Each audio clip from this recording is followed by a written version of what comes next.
Hi, I am Andrea Smith, and I teach sixth grade math at a middle school in Henderson, Kentucky. And by the time students get to me, according to the Kentucky Academic Standards, students should already be fluent in multiplication facts with numbers between 0 and 12. Being in the classroom, I see daily that that is not always true. I teach 4 math classes each day. However, 2 of my classes are in advanced math, which means that they scored in the top 10% in their grade level, so I did not include them in my data collection. For my data, I used 2 classes, which I call Class A and Class B. Class A on paper looks like they would be the higher performing class because they only have 3 IEPs, which all are for reading goals, and only 2 students in that classroom are diagnosed with ADHD. Where in Class B, it only has 2 students with an IEP, and again, both are for reading goals, but 7 students are diagnosed with ADHD. This turns out not to be the case, that Class A is my higher performing class, but I will discuss that later on. I felt like this research was important because multiplication facts are the foundation for so many things in math, including greatest common factor, least common multiple, order of operations, multiplying and dividing decimals and fractions. I could go on forever, but these are part of my standards as a sixth grade math teacher in Kentucky. I wanted to be able to help my students be successful, but also have the data that says students still need to practice multiplication beyond elementary school so that other teachers can justify to their administrators, to their board office, and help their students succeed. The purpose of this teacher research study was to provide strategies for other teachers to use to increase multiplication fluency beyond elementary school. While researching my topic, I found that students should be completely fluent in all math facts, that's addition, subtraction, multiplication, and division, by 4th grade. However, a study of 14-year-olds, so that's between 8th grade and 9th grade year, found that only 50% of students have mastered multiplication. So I wanted to know what strategies worked. I found that students need immediate feedback. They also need no time restrictions. See, we in America have put fluency and fast in the same category. And that's not always true. You can be fluent in something, but not fast at something. So we needed to shift our mindset that fluent doesn't mean fast. It means that you know how and why to do certain things. I also found that students need number sense discussions. They need to understand why things are the way that they are. Other research did not focus on 6th grade. It focused a lot on 3rd and 4th grade because, like I said, that's when these things should be established. And one even talked about 7th grade and how important it was that 7th graders had daily practice with multiplication. But none of the research that I looked at talked about 6th grade. Hopefully, my research will give data and resources to use in 6th grade math. The research question guiding this study was, is math fact fluency established by middle school for general population?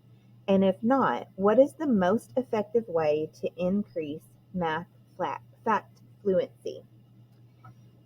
So that moves me on to my data. I used the report from the GIM kits that I used weekly, and I have one pulled up right here where you can see how the overall class did. So looking at this information, this class scored a 90%, and you can see the date of that and how many players. And then you can also see things like student overview, where it tells how much or what percent each student performed at. And you can also see the question breakdown. So I used this information to guide my math talks. You can also see that each one of these questions is an input question. So it's not multiplication where they can just pick or even guess. They have to actually put in the information or the answer. So I mentioned before that it looked like on paper Class A would be my stronger class. But as you can see, Class B outperforms Class A every time. Class B is my red line and Class A is the blue line, where you can see that Class B overall does better. I believe that's because in Class B, I have a lot of involved parents.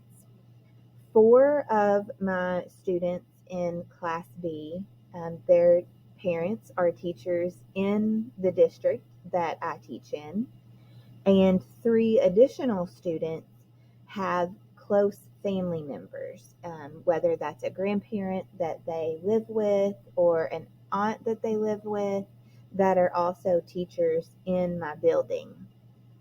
So that puts me at 1/3 of those students having parents who are extremely involved. It also means that those students are also medicated, whereas some of my other students are not medicated. And the students in Class B are also more involved in the class, in the school in general, whether that's their sports or academic team or some other involvement.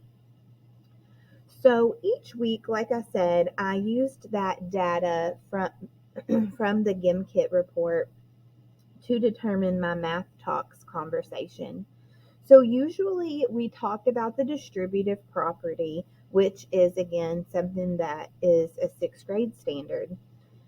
So what the conversation would look like is, how would you do 12 times 12? So a lot of students just said, I memorized 12 times 12 is 144. And then I would draw out what 12 times 12 would look like. Usually we could do 10 times 12, which gave us 120, and then 2 times 12, which was 24. So if we added those two things together, that would give us our 144. I also talked about with 4s, we could double and double again. So 8 times 4, I first started with using 8 times 2, which gave us 16, and then 16 times 2 to give us 32. I also, during all of this, started talking to Class A about why it's important that we learn these things. So a lot of the kids were talking about, well, this isn't really, we learned this a long time ago. Why do we have to discuss it? And I would show them the results from our GIM kits. And I would also show them reports from our other classes where they could see that our other classes were outperforming us.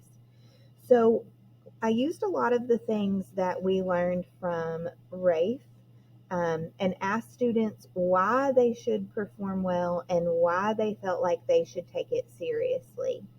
And we talked about things like seeking a reward or pleasing their teacher, and why some of us, that's just how we're made, or to follow the rules. But then we also talked about how some of us were already fluent in math facts, but we had to be considerate of others. We had to think about, well, they don't know like I do, so I'm going to help them and I'm going to put that on myself to be considerate of them and their learning. And then we also talked about the big one of just that personal code of behavior. So we want to perform well because that's what we want to do. We don't want to earn a reward. We don't really care about getting a prize, but that's because they wanted to do well because they wanted to be proud of themselves. So I felt like I could have strengthened this study if I focused more on individual students instead of the class as a whole. So maybe I could have used some time in the class to go around to those individual students and pinpoint where their problems were. I also feel like my data could not have been as accurate because I had two very low performing students join in Class A about halfway through my research. But overall, I feel like what I was doing helped my students. You can see that in Class B, which is that higher performing class, they started at a 90% and ended at a 94%. So that's about a 4% percentage point gain, which is a 4.44% increase. But Class A, my lower performing class, started at an 85% accuracy and ended at a 91% accuracy. So that's only 6 percentage points, but is a 7.06% increase from where we first started from. So I feel like overall my students learned from this and it was beneficial for them. I have learned that although I love numbers, data collecting is not where my heart is. My heart definitely belongs in the classroom. I'm not going to leave the classroom for research anytime soon. But I also want to find solutions instead of focusing on the data. I think that in order for this to be successful, you also have to set up a safe learning environment where students can ask for help without being ashamed or being embarrassed by others. Overall, I will continue my Times It Tuesdays with the GIM kits in all of my classes like I have been doing for several weeks. And I will probably continue this for several years until I find something that works